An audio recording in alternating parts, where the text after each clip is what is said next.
그리스도인은 위대한 종입니다. 위대하지만 그러나 종입니다. 종이지만 또한 위대하다라는 것이죠. 우리 마가복음 10장 32절 한번 읽겠습니다. 그들은 예루살렘으로 올라가고 있었다. 예수께서 앞장서서 가시는데 제자들은 올랐으며 뒤따라간 사람들은 두려워하였다. 예수께서 다시 12 제자를 곁에 불러놓으시고 앞으로 자기의 닥칠 일들을 그들에게 일러주시기 시작하셨다. 예수님은 이제 자신이 이제 십자가에 못 박히시고 사흘 만에 다시 살아나실 것을 제자들에게 가르쳐 주셨습니다. 이때 이제 황당한 상황이 발생을 하죠. 세베대의 아들들인 야고보와 요한이 예수께 이런 요구를 합니다. 우리 둘 중에 형제니까 우리 둘 중에 한 사람은 예수님의 오른편에, 하나는 왼편에 앉게 주십시오. 이렇게 얘기했습니다. 그들은 예수님이 세우시는 하나님의 나라가 도대체 어떠한 나라인지, 또 어떠한 방법으로 세워지는지 그들은 전혀 알지 못했던 것입니다. 하나님의 나라는 세상 나라와 전혀 다르죠. 통치 방법이 다릅니다. 전혀 딴 세계입니다. 그러나 두 나라가 분리되어져 있지는 않습니다. 두 나라는 어떤 의미에서 연결되어져 있습니다. 세상에서 우리가 어떻게 살았는가에 의해서 우리가 하나님의 나라로 이어지기도 하고, 또는 영원한 죽음, 지옥으로 돌아가기도 하는 것이죠.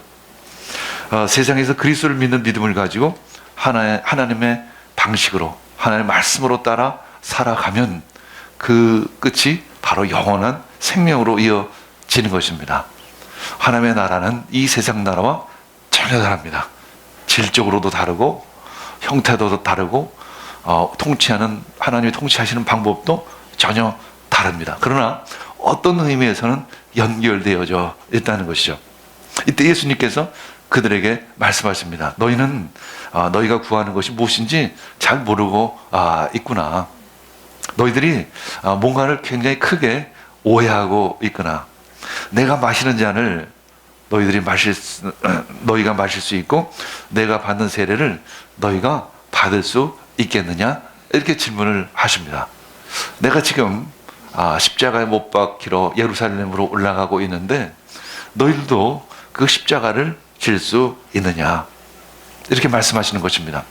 예수님이 받으시는 세례, 그 십자가는 자신의 몸과 함께 자신의 자아가 완전히 죽는 것을 의미합니다. 하나도 남김없이 완전히 죽는 것을 의미합니다. 예수님 자신의 몸에 대해서 완전히 죽을 때 예수님은 또 영원한 생명의 길을 또한 여시는 것이죠. 세례는 바로 옛 자아가 죽는 것을 의미합니다.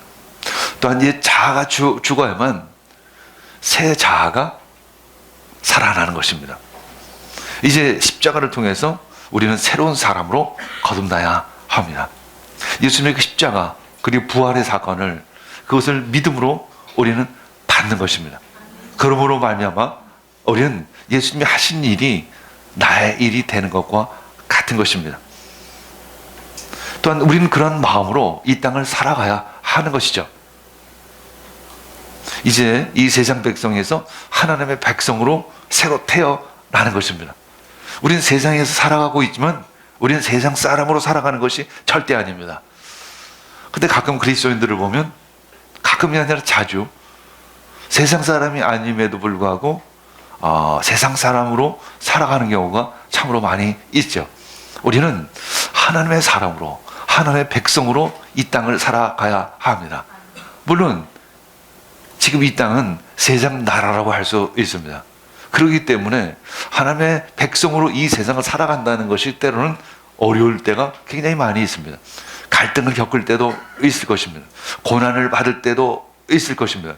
그럼에도 불구하고 우리는 이 세상에서 하나님의 자녀로 살아가야 하는 것입니다.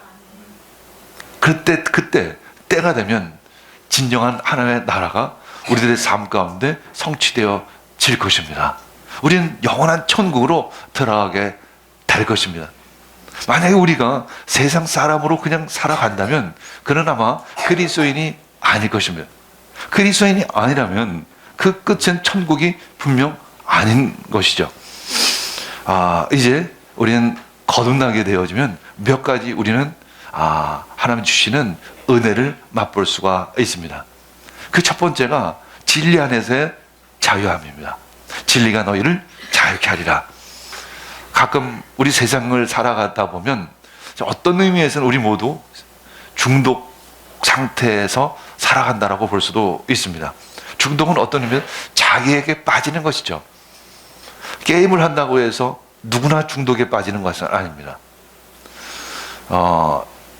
알코올을 먹는다고 해서 누구나 중독에 빠지는 것은 아니죠. 쾌락에 중독되는 경우도 있고 알코올에 중독되는 경우도 있고 마약 또는 게임에 중독되는 경우가 자주 봅니다. 자기 자신에게 빠지는 것입니다.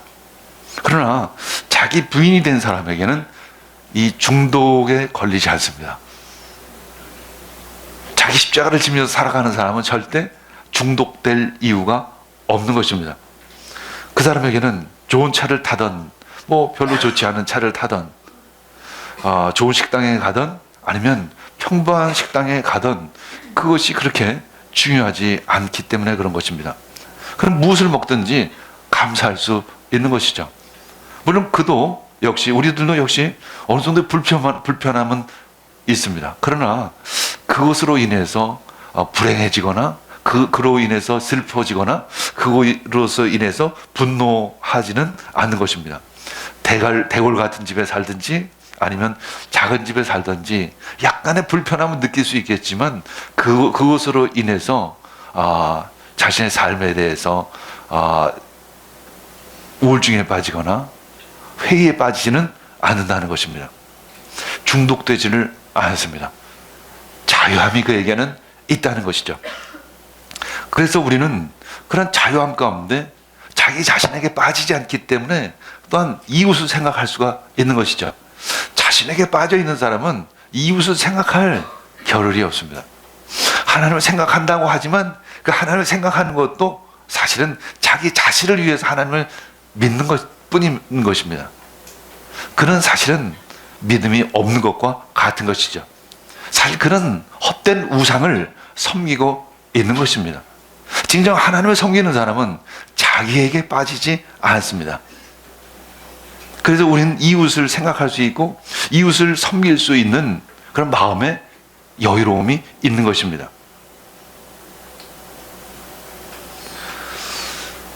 이런 사람에게 하나님이 함께 하십니다. 하나님 예수 그리스도께서 동행하십니다.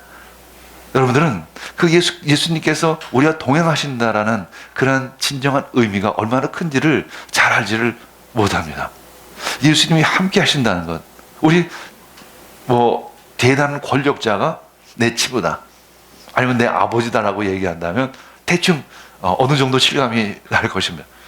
예수님이 여러분들과 함께 한다면 예수님이 진정한 여러분들의 보호자가 되고 인도자가 되고 여러분들의 친구가 되어질 수 있다면 이 세상에 어떤 권력, 어떤 돈, 어떤 명예도 우리는 부럽지 않을 것입니다. 그것은 막연한 상상이 아닙니다. 그것은 실제하는 것입니다. 보이지 않지만 그것은 실제하는 것입니다. 근데 여러분들은 또 질문할 것입니다. 난 보이는 게 더 좋은데 보이는 돈이 더 좋은데. 그러나 사실은 우리가 그리스도인 되는 것과 동시에 우리는 보이는 것보다는 보이지 않는 영원한 것을 추구하는 그 하나님의 자녀, 하나님의 백성, 하나님 나라의 방법으로 살아가겠다는 그런 결단을 한 것과 같은 것입니다. 보이는 것은 뭐든지 영원하지가 않죠? 이 세상에 여러분들 보이는 것 치고 영원한 것은 아무것도 없습니다. 그러나 보이지 않는 것은 거의 대부분 영원합니다. 사랑도 영원합니다. 어떤 부모가 자식을 너무 사랑했습니다. 근데 부모가 죽습니다. 육신은 죽어서 흙에 묻힐지라도 그 사랑은 그 자녀 가운데 영원히 남을 것입니다. 사랑의 힘인 것입니다. 사랑의 능력인 것입니다. 보이지 않는 그 사랑은 바로 영원하다는 것이죠. 우리 40절, 41절 읽겠습니다. 그러나 내 오른쪽과 내 왼쪽에 앉는 일은 내가 허락할 수 있는 일이 아니다. 정해놓으신 사람들에게 돌아갈 것이다. 그런데 열 제자가 이것을 듣고 야고보와 요한에게 분개하였다. 이제 야고보와 요한만이 아니라 모든 제자들도 같은 생각을 가지고 있었습니다. 어쩌면 여러분들도 예수를 믿으면 뭔가 좋은 일이, 물론 좋은 일이 생깁니다. 그러나 여기서 얘기하는 좋은 일은 보이는 좋은 일, 보이는 축복을 구하기 위해서 예수님을 기대했는지도 모릅니다. 그러나 예수님은 그것보다는 다른 측면에서의 축복을 주기를 원하시는 것이죠. 우리는 가끔 생각합니다. 하나님의 나라는 세상보다 조금 좋은 나라, 세상보다 좀 더 풍성한 나라라고 생각할 수 있습니다. 그러나 하나님의 나라는 세상 나라와는 질적으로 틀리다는 것이죠. 통치 방법이 완전히 다르다라는 것입니다. 그런데 제자들은 서로 높은 자리를 차지하기 위해서 지금 으르렁거리고 있습니다. 마치 세상 사람처럼, 마치 세상을 살아가는 방법처럼. 사실 교회에서도 자주 그런 모습을 보게 됩니다.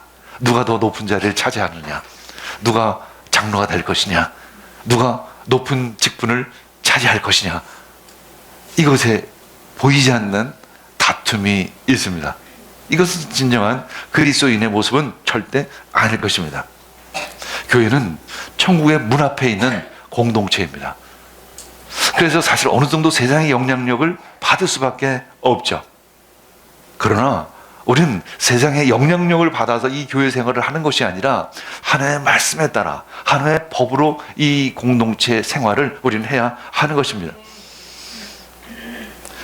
그리고 모든 것은 하나님이 판단하실 것이라는 것입니다. 선악간에 우리의 삶의 형태, 우리들의 교회 생활의 모양, 우리들 신앙의 형태를 하나님이 판단하실 것이라는 것입니다. 근데 그 기준은 무엇일까?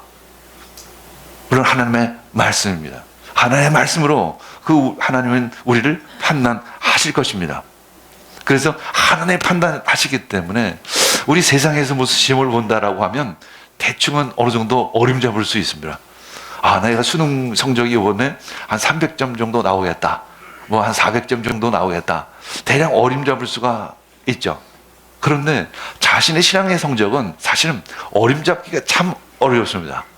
도무지 저 스스로도 그렇습니다. 내 신앙생활의 성적이 도대체 몇 점이나 될 수 있을까? 돌아오면 참 감을 잡을 수가 없습니다. 어떻게 보면 A 같기도 하고, 어떻게 보면 F 같기도 하고, 어떻게 보면 C 같기도 하고, 어떻게 보면 D 같기도 합니다. 도무지 종잡을 수가 없습니다. 그러면 도대체 우리는 어떻게 해야 할 것인가? 그럼 대충 신앙생활을 하면 되는 것인가? 아닙니다. 좀 더 영적인 긴장감을 가지고 신앙생활을 하라는 뜻일 것입니다. 좀 더 열정적으로, 좀 더 전투적으로 하나님을 추구하라는 것입니다. 우리 한국교회가 상당히 부흥했습니다. 그리고 부유해졌습니다. 그러다 보니까 어떤 현상이 발생했죠? 편안해졌습니다. 굉장히 안정적이 됐습니다. 그래서 전혀 열정이 사라졌습니다. 전혀 군사 같은 느낌이 들지를 않습니다. 크리스찬은 군사인 것입니다. 우리는 전장에 있는 그러한 끼어있는 마음으로 신앙생활을 해야만 하는 것이죠. 왜냐하면 내 성적을 내가 잘 알지 못하기 때문에 그런 것입니다. 우리 성도분들을 제가 가만히 보면 저 역시 그런 생각이 듭니다. 어떻게 보면 점수가 좋은 것 같기도 하고, 어떻게 어느 날 보면 또 점수가 굉장히 높아진 것 같기도 하고, 도무지 알 수가 없다는 것입니다. 그 속을 자기 자신도 모르는데 누가 알겠습니까? 오직 하나님만이 아시죠. 그러기 때문에 우리는 좀 더 긴장해야 하는 것이죠. 우리는 한국 교회를 보면 압니다. 우리 미국 교회를 보면 알죠. 유럽 교회를 보면 압니다. 그렇게 안정적인 신앙생활의 결과가 어떠한지를 아는 것이죠. 교회만 텅텅 비는 것이 아닙니다. 그들의 어떤 삶, 그들의 윤리도 바닥을 치고 있는 것이죠. 어떻게 보면 하나님을 믿지 않는 사람보다도 그 윤리의식이 더 떨어지는 경우를 자주 보는 것이죠. 그 결과가 바로 그렇다라는 것입니다. 우리가 나태하게 신앙생활하면, 우리가 열정적으로 신앙생활하지 않으면, 전투적으로 신앙생활을 하지 않으면 결국은 세상에 흡수당하게 된다는 것입니다. 왜냐하면 우리도 역시 세상의 영향권 아래 있을 수밖에 없기 때문에 그런 것입니다. 그래서 싸움인 것입니다. 그래서 전투인 것입니다. 여러분들 대충 신앙생활 하지 않기를 원합니다. 열심을 다해서 아주 열정적으로 믿음의 삶을 살아가기를 원합니다. 42절 읽겠습니다. 그래서 예수께서는 그들을 곁에 불러놓고 그들에게 말씀하셨다. 너희가 아는 대로 이방 사람들을 다스린다고 자처하는 사람들은 백성들은 마구 누르고 고관들은 백성들에게 세도를 부린다. 세상 사람들은 권력 다툼을 합니다. 아주 국회에서만 권력 다툼을 하는 것이 아니라 가만 보면 세상에서도 역시 그렇고, 가만 보면 교회에서도 그런 모습을 지울 수가 없습니다. 그러나 최소한 교회에서는 그러면 안 되는 거죠, 당연히. 요즘에 이제 국회의원 선거가 얼마 남지를 않았습니다. 국회의원들을 보면 여당에서는 친박, 비박, 또 야당은 친노, 비노 이런 식으로 얘기를 합니다. 이것이 권력 다툼이죠. 이것이 세상의 권세의 모습입니다. 싸움 박질인 것입니다. 누가 권력을 더 잡을 것이냐? 여기에는 윤리도 없고 의리도 없습니다. 오늘의 적이 내일이 친구가 될 수 있고, 오늘의 친구가 내일의 적이 될 수도 있는 것이 바로 권력 다툼의 세계인 것이죠. 한 2, 3년 전에 보면 저 두 국회의원들이 굉장히 친했었는데 지금은 아웅다웅 막 적이 돼서 싸우는 모습을 봅니다.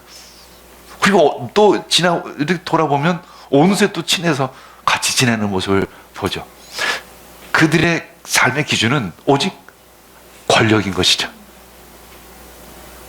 그래서 우리는 그들을 믿지를 않는 것이죠. 그들을 인정하지를 않는 것입니다. 그래서 다 바꿨으면 좋겠다. 싹 바꿨으면 좋겠다. 이런 생각을 할 수밖에 없는 것입니다. 너희가 아는 대로 이방 사람들을 다스린다고 자처하는 사람, 여기서 다스린다고 자처하는 사람은 왕을 의미합니다. 백성들을 마구 내리고 고관들은 백성들에게 세도를 부린다는 것입니다. 국회의원의 특권이 200가지가 더 넘는다고 합니다. 그동안 4년, 그 사람들이 4년 동안 한 국회의원을 유지하려면 한 35억 정도가 든다고 합니다. 이번 우리 국회의원 선거도 우리가 좋은 사람을 찍어야 될 줄 믿습니다. 그러나 이 좋은 사람이 누군가 있긴 한가? 그래도 우리 눈을 부릅뜨고 좋은 사람을 찾아야 될 것 같습니다. 43절, 44절 읽겠습니다. 너희 길이는 그렇게 해서는 안 된다. 너희 가운데서 누구든지 위대하고자 하는 사람은 너희를 섬기는 사람이 되어야 하고, 너희 가운데서 누구든지 으뜸이 되고자 하는 사람은 모든 사람의 종이 되어야 한다. 너희들이 위대한 자가 되기를 원한다면 진짜 섬기는 자가 되라는 것입니다. 근데 여러분, 절대 국회의원을 본받으면 안 됩니다. 그들의 구원은 항상 섬기는 자입니다. 그런데 결국 보면 그들은 누리는 자로 행사하는 모습을 봅니다. 근데 가끔 보면 세상 사람들이 그 국회의원을 닮아가는 모습을 봐요. 거짓말을 너무 잘하고, 앞과 뒤가 너무 다른 모습을 봅니다. 자기들이 지적하고 자기들이 비판하던 그 정치가들의 모습을 우리가 그대로 똑같이 닮아가고 있다는 것입니다. 교회조차도 역시 때로는 닮은 모습이 우리 교회 안에도 있다는 것입니다. 우리는 가만히 돌아봐야 합니다. 우리 교회 안에 세상의 권력자들과 닮은 모습이 무엇이 있을까? 그리고 그것을 제거해야 합니다. 예수 그리스도 이름으로 명하는 모든 더러운 세상의 권력자의 모습은 이 교회 안에서 떠나갈지어다. 이 집사님은 교회 집사이기도 하지만 세상의 집사이기도 합니다. 이제 집사는 두 가지 영어를 사용하고 있는데, 이제 버틀러라는 단어를 사용하기도 하고, 뭐 버틀러라는 이름의 영화도 있었습니다. 또는 버틀러보다 조금 높은 모든 그 집사들을 다스리는, 그리고 그 집을 총괄하는 그 스튜어드라는 단어를 사용하기도 하는 것이죠. 그런 의미에서 우리는 세상을 다스리는 집사라는 것입니다. 근데 세상 사람들처럼 세상을 다스리는 것이 아니라 우리는 섬기는 마음으로 이 세상을 다스려야 한다는 것입니다. 사도행전 6장 3절 4절 읽겠습니다. 그러니 형제자매 여러분, 신망이 있고 성령과 지혜가 충만한 사람 7을 여러분 가운데서 뽑으십시오. 그러면 그들에게 일을 맡기고 우리는 기도하는 일과 말씀을 섬기는 일에 헌신하겠습니다. 왜냐하면 이 초대교회의 모습이죠. 처음에는 집사라는 직분이 교회에 없었습니다. 그때는 사도들이 말씀도 전하고 기도도 하고 또 교회를 다스리는, 운영하는 역할도 다 하셨습니다. 근데 잠깐만 이제 교회가 커지다 보니까 여러 가지 문제들이 생기기 시작을 했었죠. 그래서 7명의 집사를 세운 것이죠. 그래서 사도들은 말씀 전하는 일과 기도하는 일에 전력을 다할 테니까 우리 집사님들은 교회를 잘 운영해 주십시오. 이렇게 해서 7명의 집사를 세우는 것입니다. 그때 기준은 바로 심플했습니다. 성령과 지혜가 충만한 사람이었습니다. 성령과 지혜가 충만한 사람. 그러나 교회가 또 운영되어지고 또 더 성장하다 보니까 더 세밀한 규칙이 필요하게 된 것이죠. 그래서 디모데전서 3장 8절에서 10절 읽겠습니다. 이와 같이 집사들도 신중하며 한 입으로 두말을 하지 아니하며 술에 탐닉하지 아니하며 부정한 이득을 탐내지 아니하며 믿음의 비밀을 끝한 양심에 간직한 사람이라 합니다. 이런 사람들을 먼저 시험하여 보고 책망받을 일이 없으면 집사의 일을 하게 하십시오. 이것이 바로 디모데전서에 있는 집사의 자격입니다. 이것은 교회를 잘 다스리는 집사의 자격이기도 하겠지만 이 세상을 어떻게 다스려야 할 것인가를 기준도 볼 수 있습니다. 첫 번째는 일구이혼을 하지 말라는 것입니다. 한 입으로 두 말을 하지 말라는 것이죠. 왜냐하면 두 말을 한다는 것은 그 안에 진리가 없다라는 것을 의미합니다. 어떤 기준이 없기 때문에 이랬다 저랬다 하는 것이죠. 자기 편한 대로 자기 유익에 따라 말을 바꾸는 것입니다. 특별히 교회 안에서 우리는 말을 조심해야 합니다.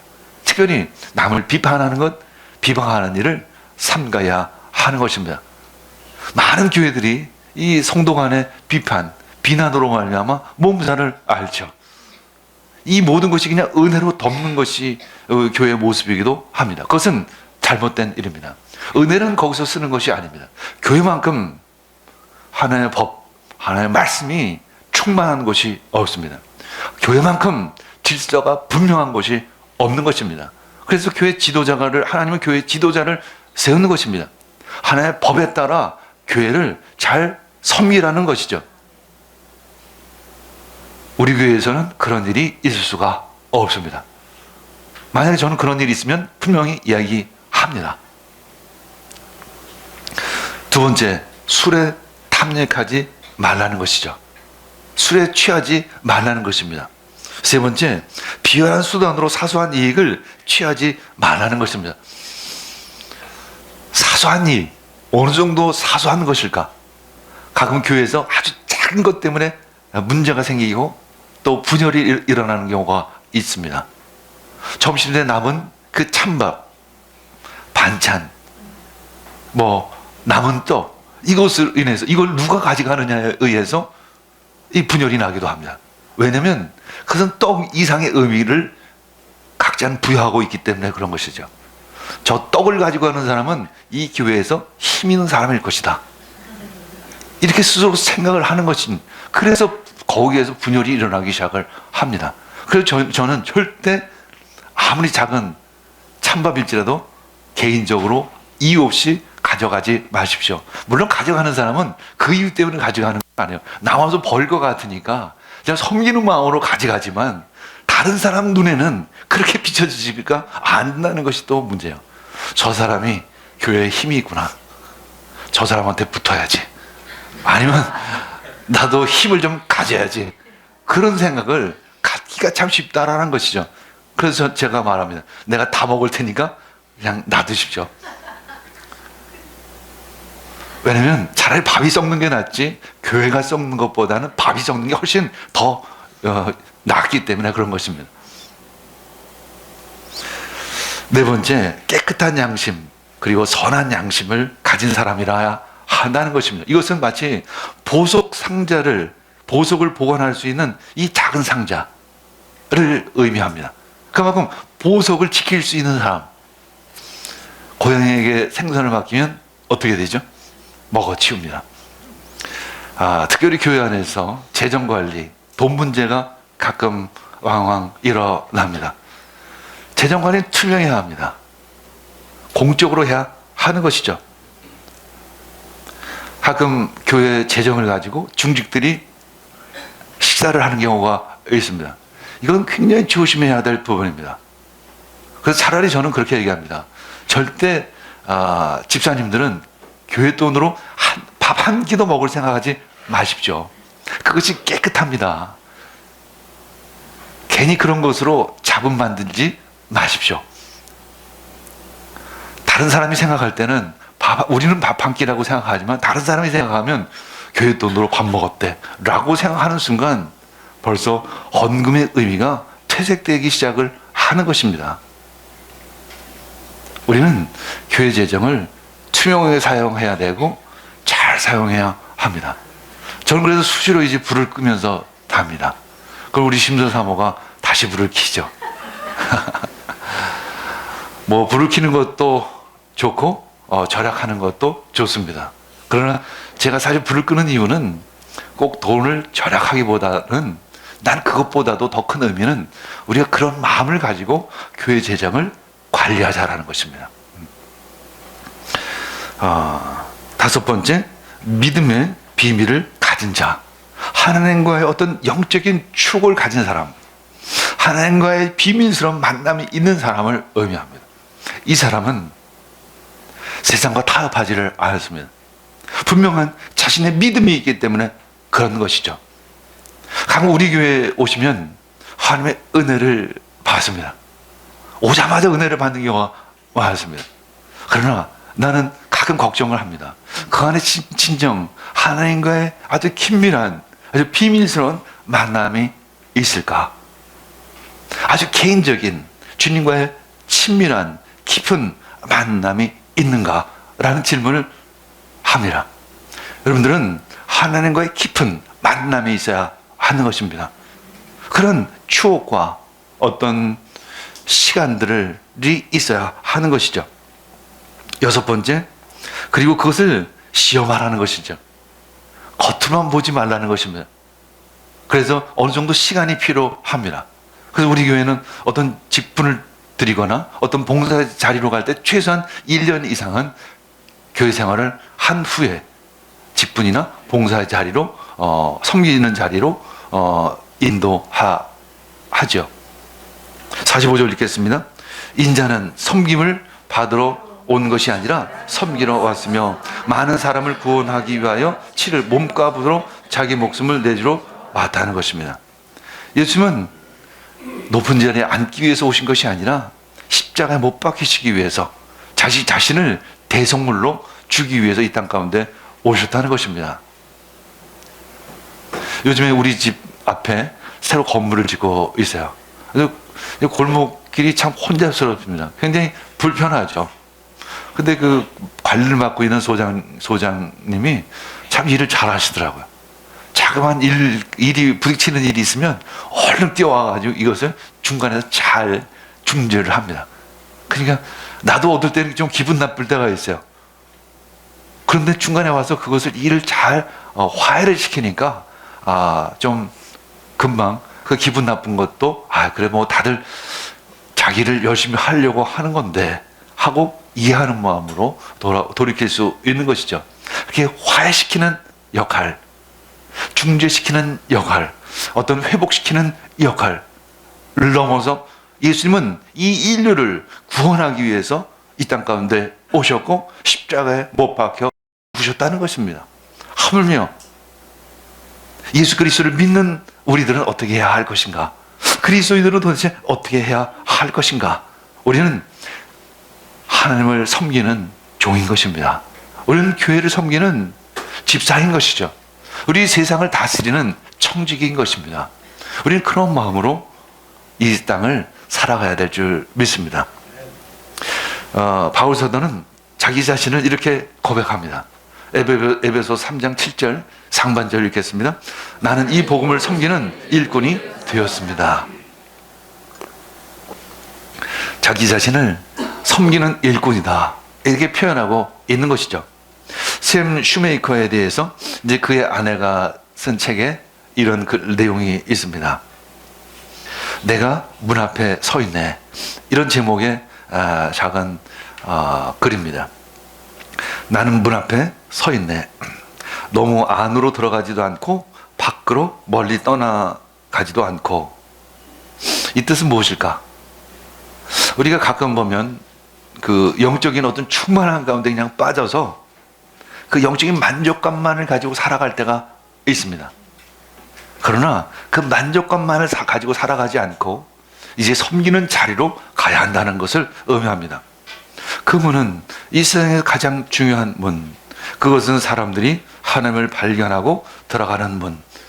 그 문 밖의 사람들은 죽어가네. 마치 혹한의 겨울밤 냉랭한 도시에서 굶어 죽어가는 거지들과 같이 그들에게 문을 찾아 열고 들어가 하나님을 발견하게 하는 일보다 더 큰 것은 없네. 그래서 나는 그 분 곁에 서 있네. 우리가 주님과의 친밀한 교제를 나누는 이유는 그것에 만족하기 위해서가 아닙니다. 그 한 영혼을 주님께 이끄는 자리로 가기 위해서 우리는 주님의 친밀함 속에 있어야 하는 것입니다. 당신은 그분 안으로 너무 깊이 들어가서 너무 오래 머물러서 문 밖의 사람들을 잊어버릴 수도 있네. 나는 낯익은 자리를 차지하리. 그의 말씀을 잘 들을 수 있는 곳, 그의 계심을 느낄 수 있는 곳. 그러나 사람들이 내 음성에서 들을 수 없을 만큼 멀리 가지도 않고 또 그들도 그들이 항상 있음을 항상 생각하리. 그러니까 우리들이 이웃이 있다는 것, 그래서 주님의 그 충만함 속에서만 머물러 있지는 않겠다는 것입니다. 그 한 영혼을 기억하겠다라는 것이고 우리들 이웃들을 항상 생각하겠다라는 그런 의미인 것입니다. 그들은 어디에 있는가? 문 밖에는 수천 수백만의 사람들이 있네. 그러나 내게 그보다 중요한 일은 그들 중에 한 사람, 그들 중에 두 사람, 혹은 그들 중에 10사람이 손을 들어 그 문의 빗장을 열게 하는 것이라네. 그래서 나는 문 앞에서 기다리겠네. 그 문을 열려는 사람을 나는 오히려 문지기가 되리. 그래서 나는 문 앞에 서 있네. 여러분들은 그 천국의 문 앞에 서 있기를 원합니다. 여러분들 교회 문 앞에 서 있기를 원합니다. 그리고 한 영혼을 생각하기를 원합니다. 난 그래서 오늘 순예배부터 한 영혼 혹은 두 영혼, 한 세 분, 네 분을 위해서 기도하는 시간을 갖기를 원합니다. 그분을 주님께 이끌기 위해서 여러분들 기도하는 시간을 갖기를 원합니다. 그리고 때가 되면 그 한 분을 주님의 품에 초청하기를 원합니다. 우리는 예수님의 길을 따라가야 하는 것이죠. 예수님은 온 인류를 구원하기 위해서 십자가에 못 박혀 죽으셨습니다. 우리는 한 영혼을 구원하는 일에 온 몸과 마음을 다해야 하는 것입니다. 우리 교회는 특별히 성령의 충만함의 가운데 있습니다. 하나님의 친밀한 그 은혜 가운데 있습니다. 그러면서 제가 가끔 걱정이 되는 일이 있습니다. 혹시 우리가 그 안에만 있는 것은 아닐까? 우리가 그 안에만 머물고 있지는 않은 것일까? 그 은혜만, 그 충만함만, 그 영적인 감동만을 누리고 있는 것은 아닐까? 마치 막 결혼한 신랑 신부가 둘이 좋다고 신방에서 나오지 않는 그 모습과도 같은 것일 수 있는 것입니다. 이제 우리는 문 앞에 서 있어야 하는 것입니다. 그리고 많은 영혼들을 위해서 기도해야 하는 것입니다. 이제 시작이 되었습니다. 이제 전도의 기회들이 왔습니다. 우리 한 영혼, 두 영혼, 세 영혼을 위해서 기도하는 여러분들 되기를 원합니다. 우리 함께 기도하겠습니다. 주님 감사합니다. 오늘 이 시간, 오늘